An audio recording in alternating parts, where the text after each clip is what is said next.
was wondering after all this time if you'd like to meet to go over everything. They say that time's supposed to be a healer.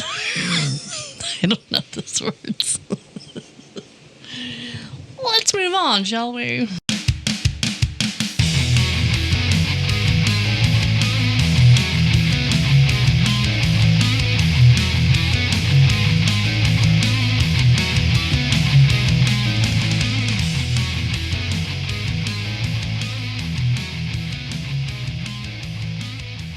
So, hey there. Oh, hey there. How's it going, Kate?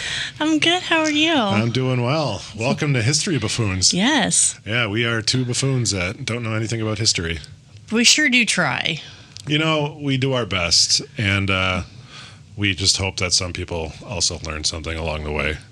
Yeah, I've definitely learned something, or two. I've learned how much you don't remember. Yeah. That's why we record things. We're not doing this for anybody else but you. This is so you can go back. It's like, wait, I did an episode on this. Let me go back and listen to it. Yeah, it's like, oh, I forgot about that. Yeah, for sure. Anywho, so this is, we're what, episode 52? Wow, we're over 50. Surprise. I like how we're making more of a deal of 52 than we did of 50. Because we didn't remember. Yeah, we forgot. Anyways, that was We passed the 50 mark. That was the third episode of the Dyatlov Pass incident, so yeah. Hopefully people enjoyed that. Yeah. I don't know. I enjoyed it. I liked researching that. Yeah, it was definitely interesting to learn about because I didn't know anything about it before you and Audra brought it up. So yeah. But anyways, thanks again to Audra. Yeah, she was awesome. Yeah, for being our first guest a few episodes back.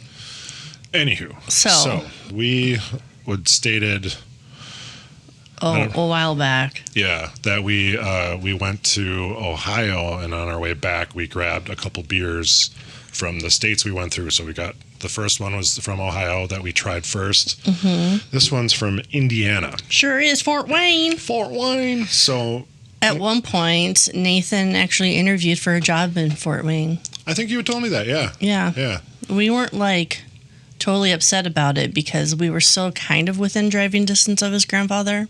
Yeah, I suppose. But yeah. Yeah. Anyway, this is from Harvester. Yeah. Oh, is it Lager? Harvester Lager is the full name? I think that's the beer. So it's a play off of the International Harvester, big farm equipment logo. Oh, okay. It's called Chapman's Brewing Company. Yeah, and that's Harvest Lager is the name of the beer. Oh, gosh, it's been around for a really long time, since 2012. Oh, my God, they're so old. Harvester Lager. So play off of what? International Harvester. It's a company that makes farming equipment. Oh. And I think I've heard of it. They're based out of actually Racine. I used to pass their plant all the time when I went to work. But so you see how it's a H and an L. Yeah. Just cut off the lip of the L, if you will, and it's IH International Harvester. So that's just a play off their cute. logo. Okay. But yeah. I like the yellow of the can. Yeah, for sure. But this is a lager, a 4.25 ABV. And it says it channels the spirit of a Midwest icon. Yeah, which is hence what you were talking about. Yeah. Okay, perfect. What do you have? I have a collaboration between Sun King Brewery, which I don't know anything about, but they're based in Indiana and Florida, and Three Floyds Brewing, which I've had many of their beers. Mm-hmm. I've had one on the podcast, actually, if I'm not mistaken. It's got like a comic strip on here. Yeah. Can't see it in the camera, though. Oh, I'm sorry. There we go. Yeah. Yeah. Nice. So. Cool. And what kind of beer is it? It's an India Pale Ale, Fourth Rider of Light. It's very, cool. All right, Indiana beers. Here we go. I got us our koozies to help keep our beers cold. I've got a Milwaukee Zoo koozie. Yeah, and I got a Bat Cave from Lost Canyon Cave at Top of the Rock in Missouri. Cheers to 52. Cheers to 52. It's not too shabby. Mine is very wheat-like. Wheat forward over a lager? Yeah. Interesting. Do you like it? Mm-hmm. Mine's good. Yeah, it's very good. I forgot to see what my ABV is. 1 pint. I'm mine's a 16-ounce can too, which is great. It's already getting sweaty because it's warm as fuck in here. I don't know where my ABV is on this bad boy, but that's all right. Either way, I look forward to consuming this whole fucking thing. Did you like the taste, initial taste? I did, yes. Wonderful. I'll probably like this initial second taste too. Perfect. Yeah. Okay. Well, I have a story from World War I. Oh, different war. Yes. Surprise. Surprise. Yeah. So World War I was 1914 to 1918. Yeah. And it was a global conflict that was kind of triggered by the assassination of Archduke Franz Ferdinand. Yeah, that's a good band too. Of Austria-Hungary. It's a band. Yeah. Of course it is. Yeah, they're good. I like them. Yeah. Yeah, they got some good tunes. So it was a war pitted against the Allied powers, which is France, Britain, Russia, Italy, and later the U.S., and the Central powers, which was Germany, Austria-Hungary, and the Ottoman Empire. Right. Okay, so they all thought it was going to kind of end pretty quickly, but it ended up being 4 years long. That's quite a long time. And there was some collapse of empires and kind of a whole new world map kind of formed after this. And I'll have a picture at the end of our episode of those before and after maps. Okay, cool. Yeah. So one of this, and I'll tell you a little bit about the death toll, but it was actually like one of the biggest death toll battles. Oh, really? Like a specific battle, or are you talking about the whole war? Well, I'm talking about a specific time, which I will get to. But Gotcha. One of the whole world itself, the whole war itself, yes, millions of people died. Sure. One of those soldiers who did die during the war, his name was Henry Gunther. Gunther, okay. He was born June 5th, 1895. And at 23, he was living in Baltimore. He was of German-American heritage.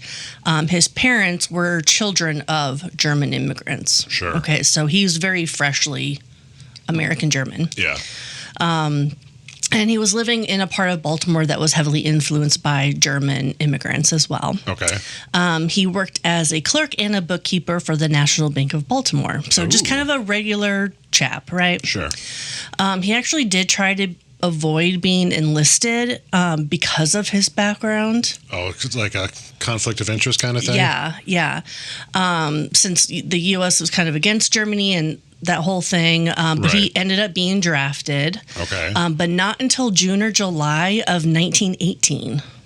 Oh, so like right towards the end. Yeah, so he managed to not enlist for a really long time, not be a part of the war for a really long time. Yeah. Okay. Wow. Because when did it end in 1918? November. Okay, that's right. So he went into the U.S. Army 79th Liberty Division. The 79th was made up of working class East Coast guys, immigrants, laborers, first generation Americans, many who've never traveled abroad before. Oh, I'm sure. Yeah. So Gunther, with this division, went over to France. Okay. In July of 1918. And he was a supply sergeant in Company A of the 313th Infantry. Okay. So a supply sergeant, he was responsible for managing and distributing gear, weapons, uniforms. To all the soldiers and everything? Exactly. Okay. Kind of basically everything that they would need to function in the field. There's a regular old Sears and Roebuck over there. Exactly. This particular regiment was heavily Baltimore people.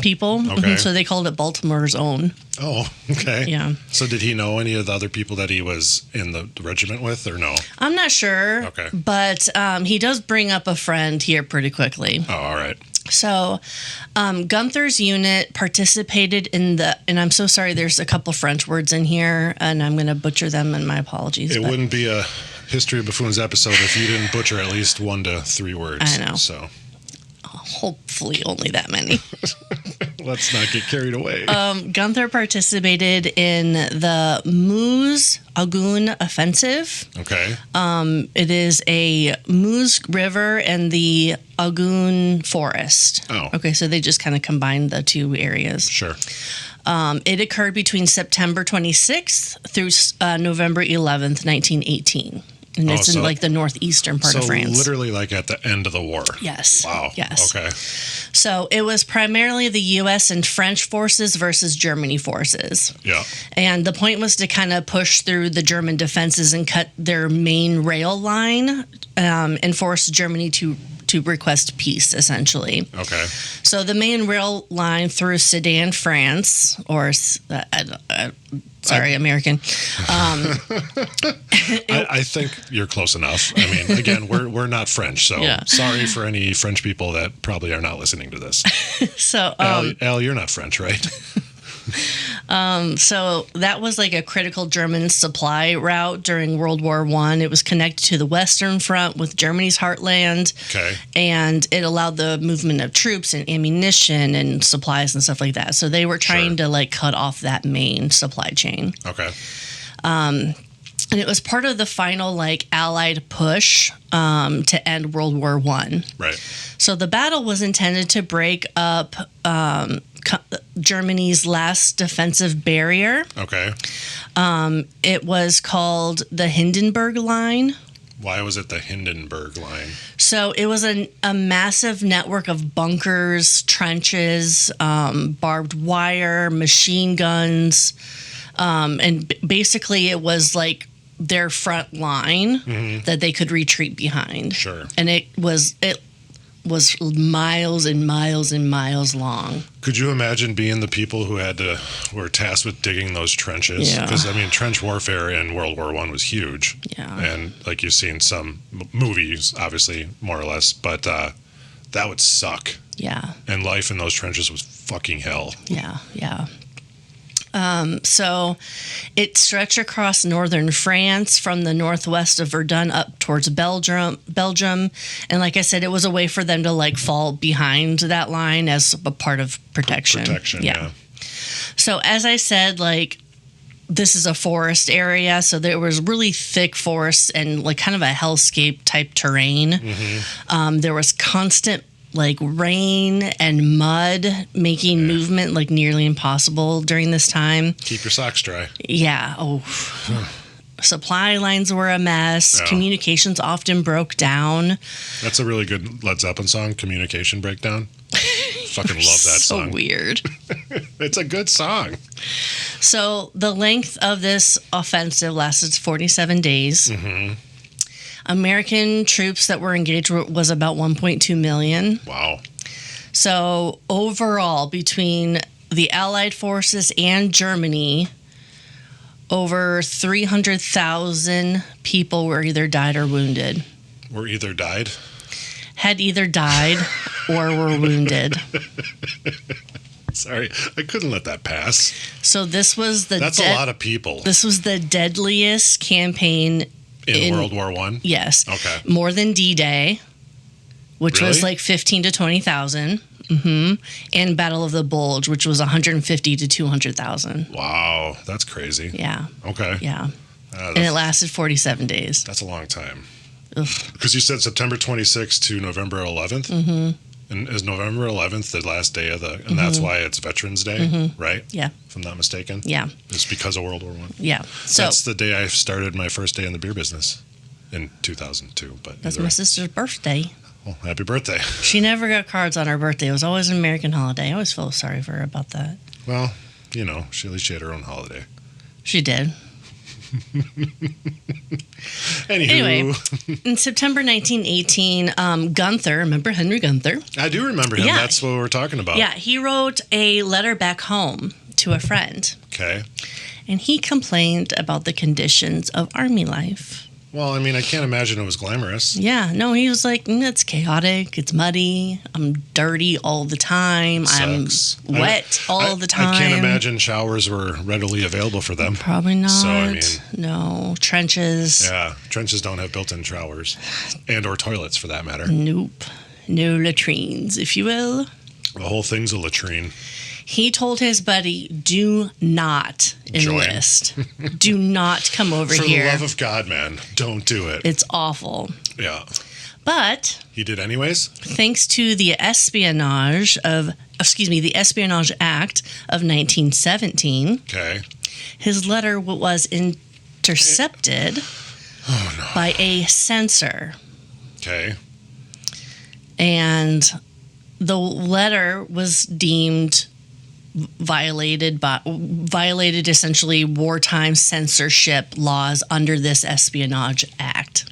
So it's designed to keep people from interfering with the war effort, especially by leaking secrets, discouraging enlistment, or spreading anti-war messages. And that's exactly what he was doing. He was not encouraging his buddy to enlist or to join up or whatever. Yep. And so I guess technically that's going against what he said or what they said. So, I mean, that sucks. They made it a crime to spy or share defense-related info that could help the enemy. But he wasn't sharing that. I'm not done with my list. Well, I mean, my apologies. There's a couple. Carry on, will you? It was also a crime to interfere with military operations or recruitment. Well, that's the recruitment part. Encourage insubordination in the armed forces. Okay. Or obstruct the draft or to speak against it. Which is also kind of what he was doing. So, okay. So the penalties were fines up to $10,000 or up to 20 years in prison. Holy shit. Yeah. That's a long time for just saying, dude, don't do it. Yeah. So wow. So the Army treated Gunther's letter as more of a morale issue, not a prosecutable defense. Did I say that right? I offense. think so. Sorry, prosecutable offense. Yeah. And instead of court-martialing, which they could have done. I'm still keeping that one. They stripped him of his sergeant's stripes and demoted him to private. Oh, man. So they use this as kind of a disciplinarian slap on the wrist. Anyone else does this shit, look what's going to happen to you. Yeah. But because of his heritage and because of the letter, they put suspicion under him. Oh, I suppose, because he is mostly German. Yes. So under the stigma of the demotion and the suspicion, Gunther became kind of obsessed with proving his loyalty. So Conrad's later recalled that his demeanor changed quite a bit. I would imagine it did because, I mean, that's quite an altering thing where he's stripped of his rank and then pretty much, you're a pariah. Yeah, exactly. So he was withdrawn and kind of brooded over his lost rank, and he volunteered for some of the more dangerous duties. Okay. He served as a runner or a messenger for his company, repeatedly braving like machine gunfire and artillery fire. Right. And just days before November 11th, he was carrying an urgent message when a German bullet shattered his wrists. Ugh. Both wrists? One. Oh, okay. One of his wrists. Okay. But he bound the wound, said nothing to his officers, and just reported for duty. That he just kind of took it. Fucking hurt, though. Yeah. I mean, the only bone I've ever broken in my body, I guess fractured my right wrist. That wasn't fun. So I can't imagine getting shot in my wrist and having it shattered. Yeah. Because that's a lot worse than what happened to me by a million fucking times. Yep. So damn. Yeah. So in the final weeks, his fellow soldiers kind of noted how he had grown sullen, and he was trying to make good before the officers, kind of thing. Sure. So November 11th, 1918, there was the Armistice. I hope I'm pronouncing that right. I believe that's how you pronounce it. So the Armistice is a formal agreement to stop fighting between warring parties. Yeah. It's not quite a peace treaty, but it's more like a ceasefire. It's a stop. So that they can be allowed to have peace terms negotiated, kind of thing. Right. So Allied and German commanders agreed on November 11th that the armistice would be signed at 5 a.m. I've heard 5 a.m. I also heard 5:10 a.m. And then it would take effect at 11 a.m. Gotcha. Okay. So Marshal Ferdinand Foch of France. Okay. He was a supreme commander. He insisted that the fighting continue until 11 to allow word to reach the front. Okay. And American commanders, including General Pershing, backed this policy. So one account notes that Foch gave his generals 6 hours to get the word out. and Pershing urged them to keep the pressure on until 11 a.m. So both were like, just keep going until 11 o'clock. Just keep going. More people need to die. Keep doing it. Yeah. So Pershing reportedly like disagreed with the armistice terms. He wanted an unconditional surrender. I'm sure. And he thought that like Germany was kind of getting off too easy. Which I can see his point or view on that, I guess. But people that don't need to die don't need to die. Exactly. So just how about, I don't know, fucking stop. Yeah. So no matter what side at that point, just stop killing people and figure it out after that. Yeah, right. But, all right. So the 79th Division, Baltimore's own, was ordered to attack at 9:30 a.m., knowing that the armistice was imminent in just 90 minutes. Okay. So Brigadier General William Nicholson of the 313th Infantry said, quote, "There will be absolutely no let up until 11 o'clock," end quote. So, like, once it strikes 11, their guns just stop working? I mean, what the fuck? Good Lord. So at 10:44, a runner reached Gunther's unit with new orders. Hold the line, neither advance nor give way to the rear until 11. So hold your ground. For 16 more minutes. Yeah. Well, they were going to fight until 11, and then at 10:44, they're like, hold the phone. Yeah. Or my beer. Hold my beer. Hold my beer. Hold my beer while I read this letter aloud.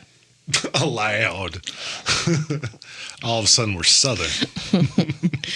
So, back at the armistice, the U.S. wasn't invited to the signing agreement. Why? It's because of Pershing. So, what a dick. Foch of France. Foch of France. General Maxim Weygand of France, which is Foch's chief of staff. All right. Also from France. And then a British naval officer named Admiral Rosalind Wemyss. Sorry. He represented the UK. Okay. They signed on behalf of the Allied powers. Okay.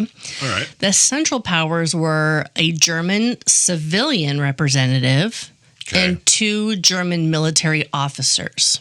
Okay.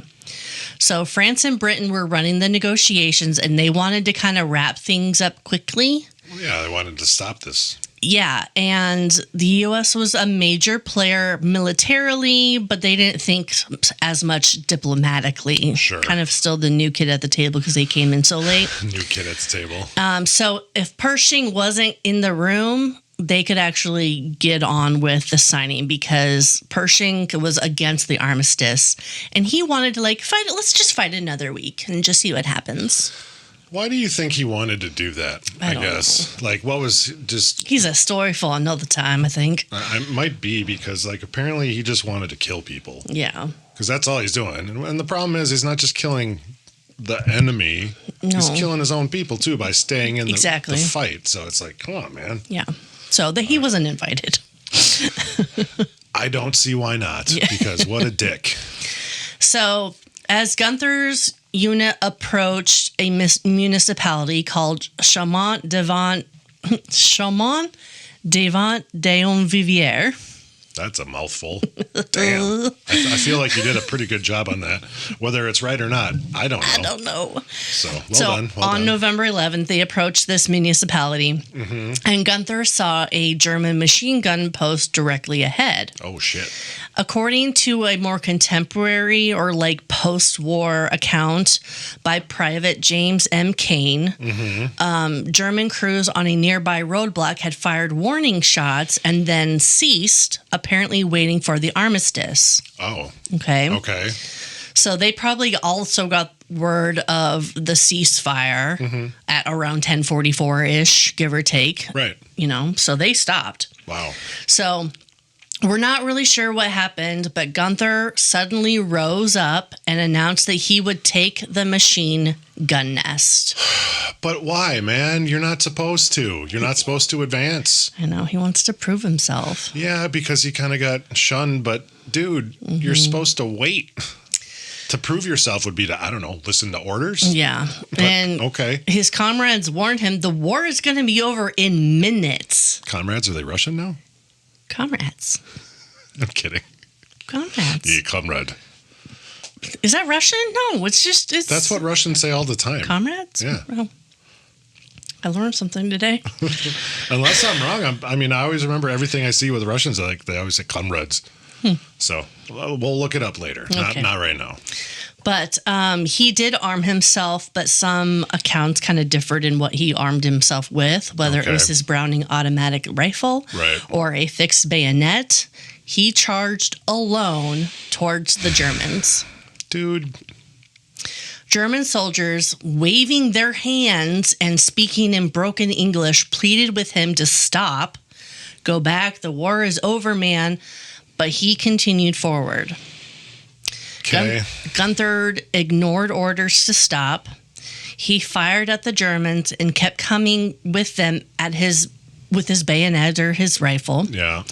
At 10:59, 1 minute before everything stops. Literally 1 minute before 11 o'clock, he was cut down by a burst of machine gun and killed instantly.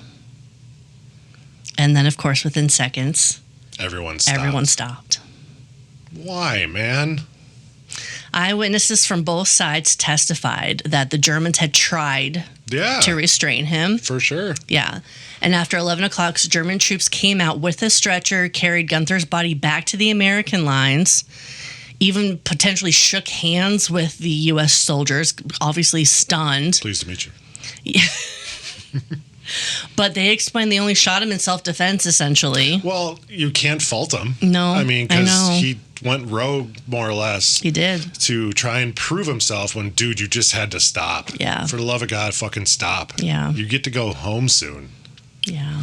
But he was just so heartbroken, I guess we'll call it, for lack of a better term. And he wanted to make, hey, man, I'm not a fucking spy or whatever. Yeah. I would assume that Gunther heard about the ceasefire. He had to have. We don't know. I mean, no, we don't. But I guess the reason why I say he had to have is because everybody else fucking knew about it. Yeah. So it's not like it was like and everyone was telling like, no, come back. What are you doing? And then the Germans are even like, dude, no, stop. Yeah. Deutschland. 9. Or whatever. 9. Yeah. You know. Obviously, historians are like, well, maybe he was just trying to redeem himself. Which, again, I understand because he felt a little slighted because of the letter he wrote and whatever and his demotion and stuff and whatever. So I get it. But, man. Yeah. You're so fucking close. So even Gunther's great niece, Carol Aikman, she said that he might have felt he had something to restore for his family's honor, essentially. Right. So Henry Gunther's death was quickly noted in the U.S. Army records. Okay. The 313th Infantry War Diary, now in the National Archives, records that at 10:58, Private Gunther stood up and charged the German lines, and then he must have been shot at 10:59. Yeah.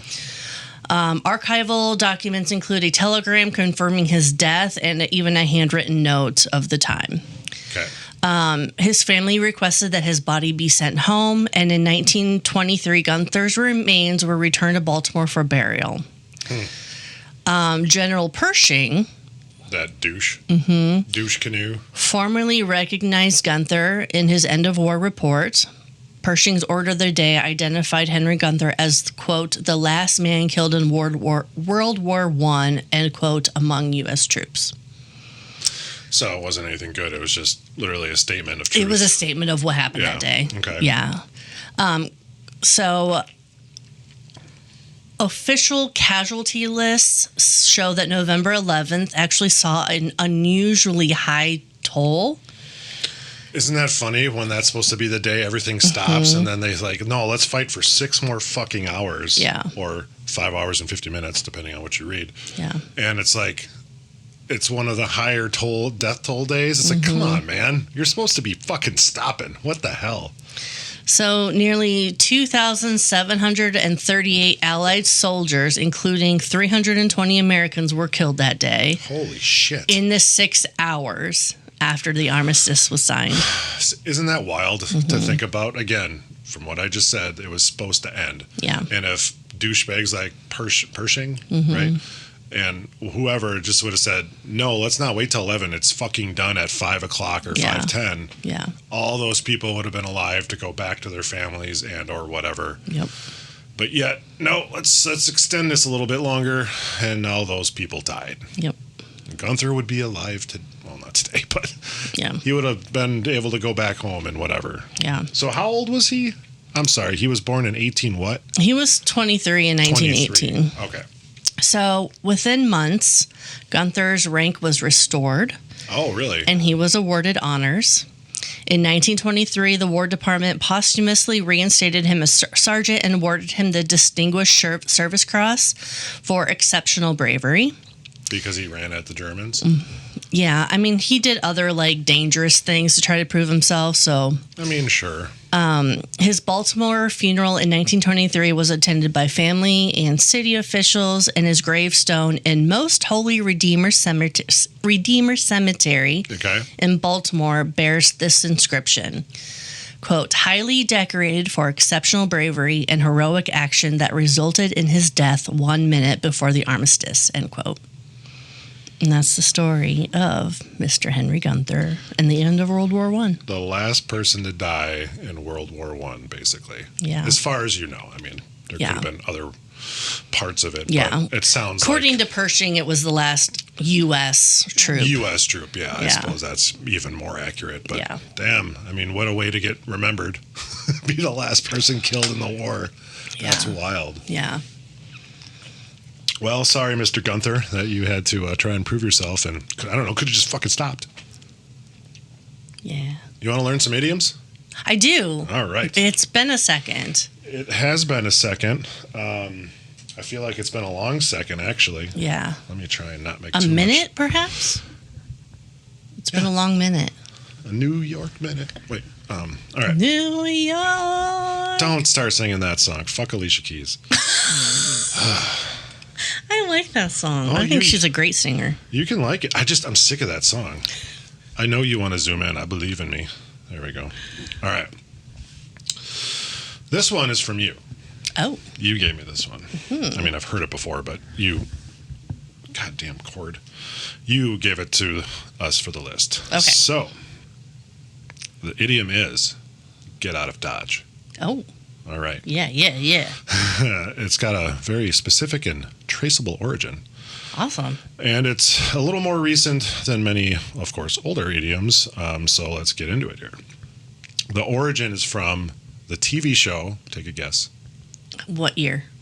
1955 to 1975 it ran. Oh, 55 to 75. Yeah. Comedy? No. Western. Oh, even fewer that I know of. Matlock. Yeah. Really? No. It wasn't in 55. I don't know. It was Andy Jesus Christ. Matlock. Matlock was a Western? I don't know. Clearly. I just put it out there. Have you never watched Matlock? No, what is it? He's a lawyer. He solved things. Wow. Perry Mason. I love that show. That's also a good Ozzy Osbourne song. Okay, what show? Gunsmoke. That was my next guess. It was not. Don't fucking lie to me. Have you ever heard of that show? Yeah. Okay. So Dodge refers to Dodge City, Kansas. Okay. Which is a real town in the American West. It became legendary as a symbol of the lawless frontier.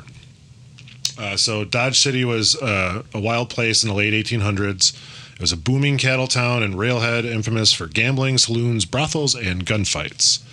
It had a reputation as the quintessential Wild West town. So the phrase "get out of Dodge" was popularized and likely coined by the show because it took place in Dodge City. Mm-hmm. And the main character, Marshal Matt Dillon, who kept the peace in the city, every time an outlaw or troublemaker caused issues, they'd eventually be told at gunpoint or under the threat of jail, get out of Dodge. You better get out of Dodge. So the line was frequently and memorably used enough that it caught on with people who watched the show. So basically, and people who don't. Yeah, right. So basically, originally, get out of Dodge literally meant leave Dodge City because you're not welcome anymore. You've caused trouble, and it's time for you to go before things get worse. All right. Oh, that's awesome. So it's kind of the transition into modern usage. It's evolved into basically an idiom for getting out of a bad or dangerous situation, not necessarily, A town. Dodge City anymore. Yeah. But like it says, basically contemporary meanings: get out of town fast, escape a tense, sketchy, or undesirable environment, leave work or an event quickly, abandon a stressful situation altogether. Get out of Dodge. Yeah, and I've used that in my life before. Oh, for sure. So like you can use it in different versions. Obviously, like this party's dead. Let's get out of Dodge. Or once I saw the boss coming, I got out of Dodge. But it's basically said, because of the time the show came out, baby boomers who watched the show really kind of latched onto that. Yeah. But it's, why it's stuck is it's like the alliteration and punchy rhythm make it stick in your head kind of. Oh, for sure. I can see that. It paints a vivid picture of someone just, walking out of town, basically. Get out of Manitowoc. Doesn't quite have the Doesn't same have ring. the same ring at all, Get actually. out of Green Bay. But it can be used literally, dramatically, or comedically, obviously, because you can be serious about it, you can be funny about it. It just fucking works for everything. It's versatile. Very versatile. So I've been here too long. It's time to get out of Dodge, or whatever however you want to word it. But yeah, it's from a 50s TV show. Gunsmoke, mainly, and that popularized it. So awesome, love it. Yeah. All right. Another? Would you like another? Yeah. This is also from you. Oh. Look at you go. Look at me go. You're on a fucking roll, for 2 weeks. I would just get message after message, and I had to literally stop writing them down because there was so many of them, and I just went back and had to go through our text thread and be like, fuck, I didn't write any of these down. So I just went through, and I think I got most of them, but I picked 2 for today because I wanted to. So this one is Till the Cows Come Home. Oh yeah. So it says is one of those phrases that sounds old, rural, and kind of goofy, but its origins actually make perfect sense once you dig in. All right. So the literal meaning is used for, it's basically means for a very long time or forever and a day kind of thing, which I also feel like that's more like an idiom too. But yeah, forever and a day. Yeah. But you says they gave some examples. You'll often hear it like this: you can argue with her till the cows come home. She's not going to change her mind. They'll be playing video games till the cows come home. All right. So the origin of it basically. It's agricultural life in the British Isles is what they say it came from. It's 16th or 17th century, so it's been around for a while, kind of thing. But in traditional pasture-based farming, cows were turned out to graze in fields, sometimes far away from the barn or homestead. Cows are notoriously slow-moving, easily distracted, and very deliberate in their pace. So, are you talking about me? I didn't call you a cow. Don't put that on me. Don't put that evil on me, Ricky Bobby. Or whatever the line is. What's that from? Talladega Nights, The Legend of Ricky Bobby. Never seen it. Well, you've never seen that movie? Oh, man. I'm not a huge Will Ferrell fan. There are some I like. I like a good portion of his filmography. Okay, continue. Anyways. All right. So they're very slow-moving, easily distracted, blah, blah, blah. When left to wander and graze, they often take their sweet time coming back, usually at the end of the day or even at milking time, which might be hours later. So when someone said, till the cows come home, they meant you'll be waiting a long time, my friend. The earliest printed uses of this phrase show up in Scottish poetry from the 1700s. It was originally used in proverbial sense, meaning people already knew what it meant before it got printed. So it was common already, but the first printed use was in the 1700s. So James Hogg, a Scottish poet, used it in his writings in the early 19th century. I may wait till the cows come home for my part. So it's a reason why it works. It's visually funny because you can picture cows. Everyone pretty much can picture cows. A bunch of lazy cows just kind of moseying their way on back, after grazing in the field kind of thing. It's relatable for everybody because even if you're not a farmer, you drive past fucking cows or whatever, you can see it and so on. And it's mildly sarcastic. It can be used warmly or dryly, and that versatility makes it useful in a lot of situations. So Mark Twain's used it in a book. A lot of cartoons and sitcoms have had it in, even political speeches and parodies, stuff like that. But yeah, so basically it's till the cows come home, you're going to be waiting a long time. Yep. Love it. Moo. Move. or don't. So yeah, so it's been a while since we did some idioms, so that was nice. Yeah. We haven't done those since, I think we might have done one after the idiom episode, but I think it's been a while. Yeah. But we've also had, I don't know, like 2-hour fucking long episodes, and we don't need to make them longer. Thank you, Dyatlov, for being a fucked up story. Yeah, that was crazy. But it was fun. Okay. I rather enjoyed that. So how did you like your IPA? Yeah, my fourth Rider of Light India Pale Ale from Sun King Brewery and Three Floyds Brewing. Right. It's delicious. I made it through my first 16 ounce, and I am about 4 ounces into my next one. So.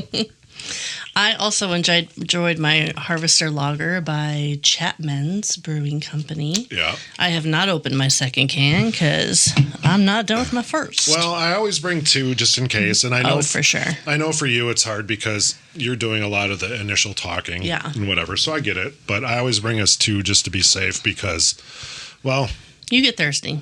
I get thirsty, and I like beer. I'm not going to lie. No. And I usually get through at least one, if not two. Yes. I did not get through two because these are 16-ounce ones. So thanks for the big gulps, Indiana. But no, I do like it. It's good. I've had Three Floyds before. Like I said, I think it was one of the different. Which one was it? I've had one on our podcast before, but I used to sell them a long, long time ago. Okay. Very hard to get at the time I sold them. It was very high in demand. I don't know if that's still the same. I'm out of the beer business, but they're really good. I never knew of Sun King Brewing? Sun King Brewery, but, their collab is delish. Their collab is delish. Let's see if I wrote that down. Their collab is delish? No, Floyds. Is that what you said? Three Floyds? Three Floyds. Yeah. I did not write that down as having done it yet. I think I had one of their zombie dusts. It was the cryo zombie dust. I think I might have had. Gotcha. I'm not sure. We're on episode 52. I can barely remember episode 51. So yeah. What? Shout out to the Sheltons. Well, I suppose. All right, buffoons, that's it for today's episode. Buckle up because we've got another historical adventure waiting for you next time. Feeling hungry for more buffoonery? Or maybe you have a burning question or a wild historical theory for us to explore? Hit us up on social media. We're History Buffoons Podcast on YouTube, X, Instagram, and Facebook. You can also email us at historybuffoonspodcast@gmail.com. We are Bradley and Kate, music by Corey Akers. Follow us wherever you get your podcasts and turn those notifications on to stay in the loop. Until next time, stay curious and don't forget to rate and review us. Remember, the buffoonery never stops.